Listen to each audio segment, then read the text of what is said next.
ಎಲ್ಲರಿಗೂ ನಮಸ್ಕಾರ.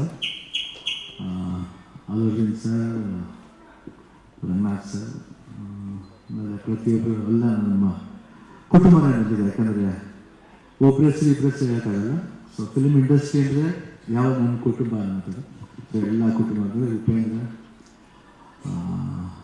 ಶ್ರೀಕಾಂತ್, ಎಲ್ರಿಗೂ ಈ ಸಮಾರಂಭಕ್ಕೆ ಬಂದಿದ್ದು ನನಗೆ ನಮ್ಮ ಫ್ಯಾಮಿಲಿ ಫಂಕ್ಷನ್ ಬಂತಾರೆ ಅಂತ. ಯಾಕಂದರೆ ಶ್ರೀಕಾಂತ್ ಆಗಲಿ, ಇಲ್ಲ ವೇಲು ಅವರಾಗಲಿ, ಇಲ್ಲ ಮನೋಹರ್ ಆಗಲಿ, ಇವಾಗ ನಮ್ಮ ಫ್ಯಾಮಿಲಿ ಫಿಲಮ್. ಅದು ಉಪೇಂದ್ರ ಮಾಡಿದಂದರೆ ಇನ್ನೂ ಒಂದು ವಿಶೇಷತೆ. ಯಾಕಂದರೆ ನಾನು ಆಗಲೇ ಹೇಳಿದೆ, ಉಪೇಂದ್ರ ಓಮ್ ಮಾಡಬೇಕಾದ್ರೆ ಏನು ಗುರು ಯಾಕೆ ಹಿಂಗೆಲ್ಲ ಮಾತಾಡ್ತಿದ್ದಾರೆ ಪ್ರೆಸ್ಲಿ. ನಾನು ಎಲ್ಲರೂ ಮಣಿರತ್ನಂ ಅವರು ಈ ಬರೀ ದೊಡ್ಡ ಡೈರೆಕ್ಟರ್ ಇದ್ದಾರೆ, ನಮ್ಮಲ್ಲೂ ಇದೆ ರೀ, ಅದಕ್ಕಿಂತ ಚೆನ್ನಾಗಿ ಮಾಡ್ತಾರ್ರಿ, ಅವನು ತಾಕತ್ತಿದ್ದಾನೆ. ಅವಾಗ ಹೇಳಿ ಯಾಕೆ ಹಿಂಗೆ ಹೇಳ್ಬಿಟ್ರೆ, ಇಲ್ಲ ನನಗೆ ಗೊತ್ತಿತ್ತು, ನೋಡಿ ಖಂಡಿತ ನೋಡಿ ಈ ಪಿಕ್ಚರ್ ಏನೋ ಒಂದು ಓಮ್ ಮಾಡುತ್ತೆ ಅಂತ ಹೇಳಿ ನಂಗೆ ಗೊತ್ತಿತ್ತು. ಅವರೊಬ್ಬ ವರ್ಕ್ ಮಾಡಿ ಹೇಳ್ಬೋದು. ಯಾಕಂದರೆ ಓಮ್ ಅಂತ ಓಮ್ಗಿಂತ ಮುಂದೆ ಯಶ್ ಅಂತ ಒಂದು ಪಿಕ್ಚರ್ ಮಾಡಿದ್ರು. ಹೌದೇನೋ, ಅದು ಸಾಧಾರಣ ಓಮ್ ಇದು ಅವ್ರು ಮಾಡಿದ ತರಲೆ ನನ್ನ ಮಗ ಇರ್ಬೋದು ಯಾವುದು. ಬಿಕಾಸ್ ಓಮ್ ದೊಡ್ಡದಾಯಿತು ಅನ್ನೋದಕ್ಕೆ ನಾವು ಮಾತಾಡ್ತೀನಿ ಅಷ್ಟೇ. ಬಟ್ ತರಲೆ ನನ್ನ ಮಗನೂ ತುಂಬ ಚೆನ್ನಾಗಿತ್ತು. ನಾನು ಅದನ್ನು 20 ಸತಿ ನೋಡಿದೆ. ನಾನು ಎಷ್ಟು ಮಾಡ್ಬೋದು. ನಾನು ಅದಕ್ಕೆ ಪ್ರಿವ್ಯೂಗೂ ಬಂದಿದ್ದೆ. ನಾನು ತುಂಬ ಚೆನ್ನಾಗಿ ಆಗ್ತಾ ಇದ್ದೆ. ಆ ಟೈಟ್ಲೇ ತುಂಬ ಇಷ್ಟ ಆಯಿತು. ಎಷ್ಟು ಚೆನ್ನಾಗಿ ಮಾಡಿದ್ರು ಅಂದರೆ ಒಂದು ಭಯನ ಅನ್ನೋ ಥರ ಒಂದು ಇದರಲ್ಲಿ ಎಷ್ಟು ಸೆನ್ಸಿಬಲ್ ಆಗಿ ಅವ್ರ ಟೈಟಲ್ ಇರೋದಾಗಲಿ ಎಲ್ಲದರಲ್ಲೂ ಒಂದು ಅರ್ಥ ಇರುತ್ತೆ. ಆ್ಯಂಡ್ ಓಮ್ ಬಂದಾಗಂತೂ I start loving it. The work side ಇರ್ಬೋದು, ಊಟ ಮಾಡ್ಬೇಕಾದ್ರೆ ನೋಡ್ಬೇಕು ಎಲ್ಲದನ್ನೂ ಒಂದೇ ಸತಿ ಕಲ್ಸ್ಕೊಂಡು ಟೈಮ್ ವೇಸ್ಟ್ ಮಾಡೋದು. ಆಮೇಲೆ ಅನ್ನ ಸಾರು ಮೊಸರು ಎಲ್ಲನೂ ಕಲ್ಸ್ಕೊಂಡು ಒಂದು ಫುಲ್ ನೋಡ್ಬಿಟ್ಟು ಯಾಕೆ ಹಿಂಗೆ ಊಟ ಮಾಡ್ತಾ ಇರೋದು. ನಾನಂತ ಬಿಟ್ಟು ಊಟನೇ ಮಾಡ್ತಿರ್ಲಿಲ್ಲ. ಯಾಕಂದರೆ ಅಷ್ಟು ಬ್ಯುಸಿಯಾಗಿದ್ದೆ. 3 ಸಿನಿಮಾ ಮಾಡ್ತಿದ್ದೆ ಅವಾಗ. ಬೆಳಗ್ಗೆ ಓಮ್ 7 ಗಂಟೆಯಿಂದ 12 ಗಂಟೆವರೆಗೂ ಓಮು, 1 to 5ವರೆಗೂ ಗಡಿಬಿಡಿ ಹೇಳಿಯ, ರಾತ್ರಿ 7 ಗಂಟೆಯಿಂದ ಬೆಳಗ್ಗೆ 3 ಗಂಟೆವರೆಗೂ ಸಂಭ್ರಮ ಮಾಡ್ತಾಯಿದ್ದೆ. ಒಂದು 1 ಮಂತ್ ಕಂಟಿನ್ಯೂಸ್ ಆಗಿ ಆ ಶೆಡ್ಯೂಲ್ ಹೆಂಗಿತ್ತು ಅಂದರೆ ನಾನು ಎಷ್ಟೊತ್ತು ಮಲಗಿದ್ದು, ಎಷ್ಟು ಅವರ್ಸ್ ಮಲಗಿದ್ದು ಅಂತ ಗೊತ್ತಿಲ್ಲ ಒಂದು ತಿಂಗಳು. ಬಟ್ ಓಮ್ ಬಂದಾಗಲೆಲ್ಲ ನನ್ನ ಕೂದಲು ಯಾರು ಮುಟ್ಟಿದ್ರು ಕೋಪ ಬರುತ್ತೆ. ಬಟ್ ಉಪೇಂದ್ರ ಒಬ್ಬರೇ ಬಂದು ಕೆದರು ಬರೋದು.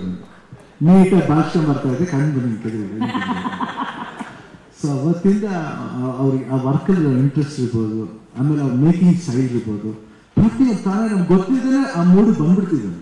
ಅಷ್ಟು ಚೆನ್ನಾಗಿ ಒಂದು ಫೀಲ್ ಪ್ಲೇಸ್ ಇರ್ಬೋದು, ತೆಗೆಯೋ ರೀತಿ ಇರ್ಬೋದು. ಅವ್ನು ಮಾಡ್ಬೇಕಾದ್ರೆ ನಾವು ಮಾಡ್ಬೋದು, ಇದು ರಿಸ್ಕ್ ಇಲ್ಲ ಅನ್ನೋ ಥರ ನಾನು ಆ ಟೈಮ್ಗೆ ಮಾಡ್ತಾ ಇದ್ದೆ ಉಪೇಂದ್ರ ಜೊತೆ. ಸೊ ಉಪೇಂದ್ರ ಬಗ್ಗೆ ಹೇಳಬೇಕಾಗಿಲ್ಲ. ಸೊ ಉಪೇಂದ್ರ ಒಂದು ಒಳ್ಳೆ ಡೈರೆಕ್ಟರ್ ಅಂತ ಇವಾಗ ಗೊತ್ತು, ಅವಾಗಿಂದಲೇ ಗೊತ್ತು ಉಪೇಂದ್ರ ಒಳ್ಳೆ ಡೈರೆಕ್ಟರ್ ಅಂತ. ಆ್ಯಂಡ್ ಲೇಟರ್ ಅವರು ಒಂದು ಬೆಳವಣಿಗೆ ಇರಬೇಕು. ಆಫ್ಟರ್ ಇದಕ್ಕೆ ಏನು ಮಾಡಿದಾಗ, ಇಲ್ಲ ಉಪ್ಪಿ ಮಾಡಿದಾಗ, ಉಪ್ಪಿ 2 ಮಾಡಿದಾಗೆಲ್ಲ ಸೂಪರ್ ಮಾಡಿದಾಗ, ಇವಾಗ UI. ಸೊ ನಮ್ಮ ಟೈಟ್ಲ್ ಇಟ್ಟಾಗಲೇ ಒಂಥರ ಒಂದು ವಿಭಿನ್ನವಾಗಿದೆ. UI ಆ ಕಡೆ ನಾನು ಕೇಳ್ತಾ ಇದ್ದೆ ಉಪೇಂದ್ರ, ನಿಮ್ಗೆ ಏನು ಅನಿಸ್ತೀವಿ ಸಿನಿಮಾ ಬಗ್ಗೆ? ಇಲ್ಲ, ಭಾಳ ವಿಷಯಗಳಿದೆ. ಯಾಕಂದ್ರೆ ವರ್ಲ್ಡ್ ತೋರಿಸ್ತಾ ಇದ್ರೆ ಯು ಅಂದ್ರೆ ವರ್ಲ್ಡ್, ನೀವು ನೋಡೋ ನಾನು ಅಂದರೆ ನನ್ನ ಕಣ್ಣು. I am see the world through you. ಆ ಥರ ಡಿಫ್ರೆಂಟ್ ಕಲರ್ಸ್ ಇದೆ, ಕ್ಯಾರೆಕ್ಟರ್ಸ್ ಇದೆ. ಎಷ್ಟೆಷ್ಟು ಅಬ್ಸರ್ವೇಷನ್ ಕೊಡ್ಬೋದು ಸಿನಿಮಾದಲ್ಲಿ. ಯಾಕಂದರೆ ಉಪೇಂದ್ರ ಥಾಟ್ಸ್ 1-2 ಅಲ್ಲ, ಫಿಲಾಸಫಿ ಬಗ್ಗೆ ಹೇಳಿದ್ರು. I think Ajnish ಹೇಳಿದ್ರು 100%. He has got a simple philosophy, but a real philosophy. ನಾನೇ ಉಪೇಂದ್ರ ಉಗುಳಲೇಬೇಕು ಅಂತ ಇಲ್ಲ. ಯಾಕಂದ್ರೆ ಉಪೇಂದ್ರ ಬಗ್ಗೆ ನಂಗೆ ಗೊತ್ತು. ನನ್ನ ಕಣ್ಣು ಚೆನ್ನಾಗಿದೆ ಅಂತ ತೋರಿಸ್ಕೊಟ್ಟಿದ್ದೆ ಅವರು.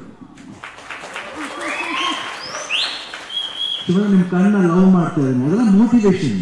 ಯಾರೋ ಒಬ್ರು ಹೇಳಿದಾಗ ನನ್ನ ಕಣ್ಣು ಚೆನ್ನಾಗಿದೆಯಾ, oh my god, am I looking so good with my eyes? Attitude ಇರಬೇಕು, ಪಾಸಿಟಿವ್ ಆಗಿರ್ಬೇಕು, ನೆಗೆಟಿವ್ ಆಗಿರ್ಬಾರ್ದು. ಇದೆಲ್ಲ ಉಪೇಂದ್ರ ಎಷ್ಟು ಗೊತ್ತಿಲ್ಲ. ಉಪೇಂದ್ರ ಅದೆಲ್ಲ ಯಾವತ್ತೂ ಅಷ್ಟು ಜಾಸ್ತಿ ಮಾತಾಡಲ್ಲ. ಬಟ್ ಉಪೇಂದ್ರ ಮಾತಾಡ್ಬೇಕಾದ್ರೆ ಅವ್ರು ಮಾತಾಡ್ಬೇಕಾದ್ರೆ ಎಷ್ಟೆಷ್ಟೋ ಇಂಟ್ರೆಸ್ಟಿಂಗ್ ಥಿಂಗ್ಸ್ ಹೇಳ್ತಾರೆ. ಭಾಳ ಒರಿಜಿನಾಲಿಟಿ ಇದೆ ಅವ್ರ ಹತ್ರ. ಆಮೇಲೆ ಅವ್ರು ಇದು ಅಷ್ಟೇ, ಯಾವುದು ಪ್ರಜಾಕಿ ಅಂತ ಒಂದು ಪಾರ್ಟಿ ಮಾಡ್ತಾರೆ. ನಾವು ಸಿಂಪಲ್ ಹೇಳ್ಬೇಕಂದ್ರೆ ನಾವು ಗೀತಾ ಎಲೆಕ್ಷನ್ ಕೇಳ್ಬೇಕಾದ್ರೆ ಒಂದು ಸತಿ ಬಂದಿದ್ದು ನಮ್ಗೆ ಗೊತ್ತಿಲ್ಲ.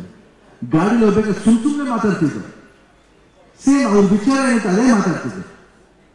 ಏನು ಎಜುಕೇಟ್ ಆಗಬೇಕು, ಯಾಕೆ ಎಜುಕೇಟ್ ಆಗಬೇಕು, ನಾವು ಎಷ್ಟು ಏನು ಮಾಡ್ತಾ ಇದ್ದೀವಿ, 5 ವರ್ಷಕ್ಕೋಸ್ಕರ ತುಂಬ ಈಸಿ ಮಾಡ್ಕೊತಾ ಇದ್ದೀವಿ. ಆ ಮಾಡ್ಕೊಳ್ಳೋದು ಬೇಡ ಅಂತ ಅದನ್ನ ಯಾವತ್ತೂ ನಾವು ಉಪಯೋಗ ಮಾತಾಡ್ತಿದ್ವಿ. ಲಾಟ್ ಆಫ್ ಥಾಟ್ಸ್ ಇದೆ. ಜನ ಸ್ವಲ್ಪ ಅರ್ಥ ಮಾಡ್ಕೊಂಡ್ಬಿಟ್ರೆ next world will become very super. This is understand ಆಗ್ತದೆ.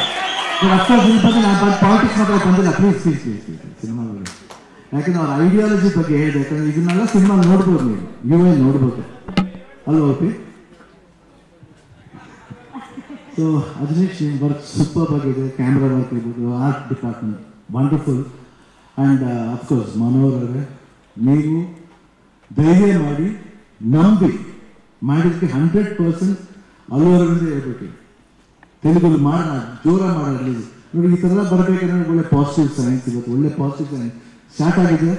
ಎಲ್ರಿಗೂ ಒಳ್ಳೇದಾಗಲಿ. ಆ್ಯಂಡ್ ಓಮ್ ಟು ಬಗ್ಗೆ ಹೇಳ್ತಾ ಇದ್ರು, ಆಗಲಿ ಬಿಡಿ ಅದೇ ನೆಕ್ಸ್ಟ್ ಇಯರ್ ಆಗ್ಬೇಕಂತಲ್ಲ, ಇನ್ನು 10 ವರ್ಷ ಬಿಟ್ಟು ಆಗಿದೆ. ಶಿವಣ್ಣ ಹಂಗೆ ಇರ್ತಾನೆ,